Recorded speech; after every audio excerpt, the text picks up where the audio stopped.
My sister is a killer of crabs. It's a huge one. Grabe, ang laki. So, our lunch today.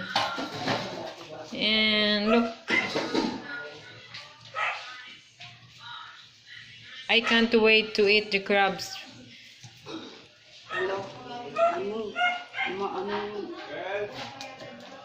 Wala, dumudulas lang yung tali. So what for were you going to make a tali-tali? Itali ito dito para dili makanganga ba. And then, ganun din naman eh. You're going to remove that later because... Ililinisin pa dito, di kagatin ako pag no daming puti. Ah, okay. So, we're going to show you guys when it's done. When it's ready to eat. So, ito na guys. Luto na siya. Kakainin na lang natin.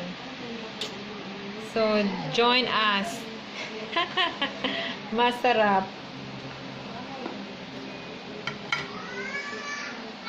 Kasi hindi ko alam.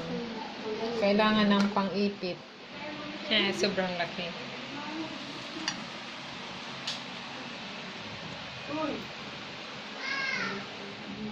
Chicken fillet, the crabs. The crabs is 500 pesos per kilo. And we bought in the wet market. Yellowfin. Huh? Yellowfin. What's Not yellowfin? chicken. Tuna. Oh, yeah, it's a tuna. Yeah. Yeah. Okay, thank you. And that's our lunch for today.